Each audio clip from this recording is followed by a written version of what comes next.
Saya Preti Jayanti Ayu Rizky, peserta Latsar CPNS BPSDM Provinsi Kalimantan Tengah. Saya Bainah, peserta Latsar CPNS BPSDM Provinsi Kalimantan Tengah.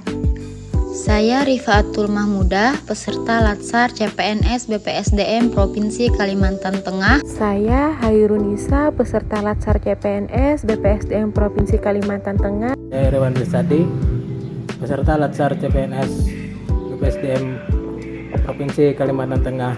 Kami dari gelombang 1, golongan 2, angkatan 2, dan dari kelompok 2.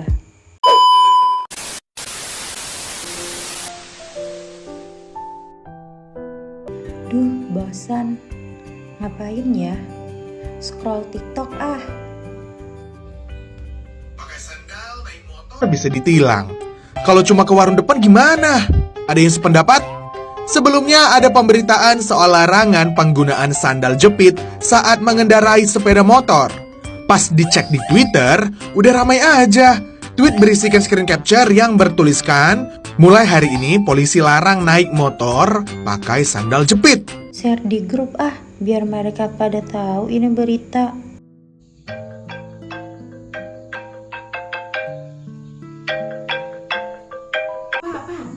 Ini aku ada melihat berita tentang larangan penggunaan sandal jepit loh. Coba buka videonya. Ini dia, tuh kan? Masa cuma pakai sandal jepit kena tilang? Ya aku dapat Bainah loh yang ngirim ke grup. Masa jangan percaya dulu lah sama video gini, dicek dulu benar apa hoax. Oh iya ya.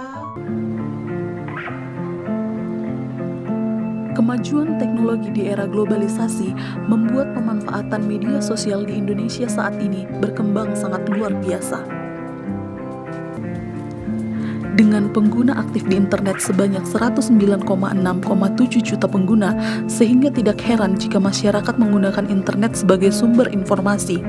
Sayangnya, karena kebebasan di internet cukup banyak hoax yang tersebar di sekitar kita. Apa itu hoax? Hoax adalah informasi palsu yang dibuat untuk dipercaya secara luas. Intinya, hoax adalah kebohongan. Hoax dibuat untuk menyebarkan informasi agar menjadi viral. Biasanya, hoax menyebar melalui email, status atau tweet media sosial, berita atau artikel di web, dan juga broadcast message melalui aplikasi chat.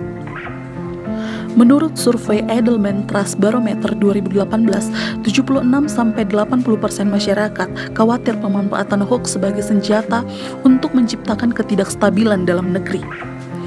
Hoax ada karena ada pihak yang tidak bertanggung jawab karena didasari oleh berbagai motif untuk mendapatkan materi atau keuntungan, popularitas, atau bahkan hanya sekedar iseng.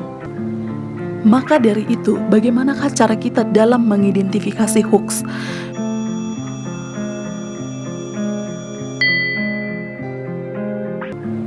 Agar kita terhindar dari berita hoax, hal pertama kali yang harus kita lakukan adalah memeriksa sumber data dan informasi yang telah kita terima.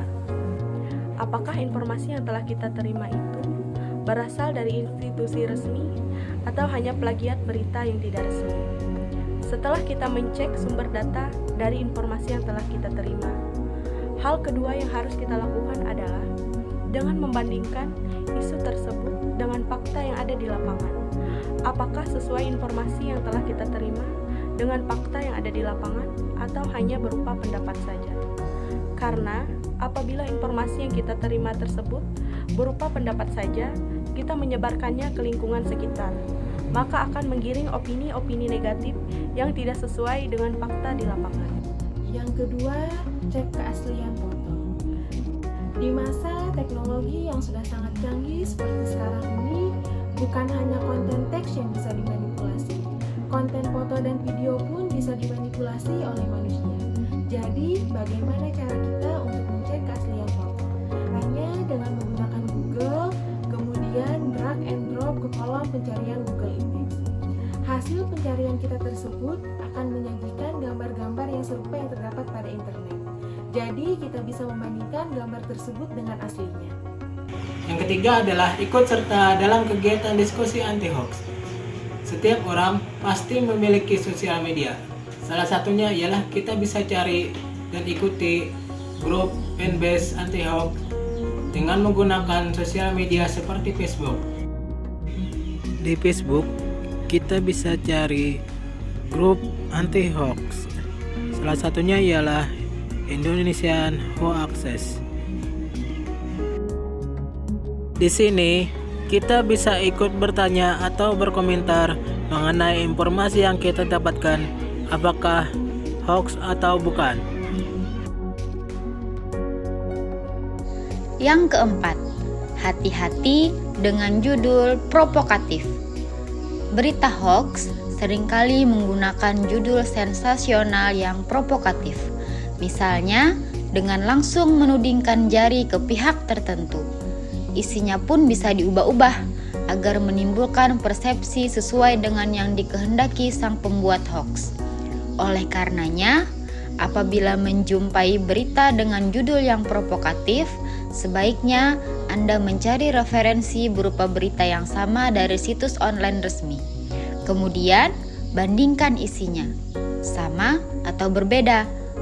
Dengan demikian, setidaknya Anda sebagai pembaca bisa memperoleh kesimpulan yang lebih berimbang. 5. Cermati alamat situs.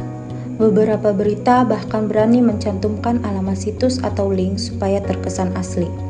Namun jangan langsung percaya. Kita wajib untuk menelusuri alamat situs tersebut apakah sudah terverifikasi secara resmi atau belum. Ada sekitar 43.000 situs di Indonesia yang mengklaim sebagai portal berita. Namun, kurang dari 300 situs yang baru terverifikasi secara resmi. Itu artinya ada puluhan ribu situs yang berpotensi untuk menyebarkan berita hoax di internet yang perlu kita waspadai. Mari tangkal hoax mulai sekarang.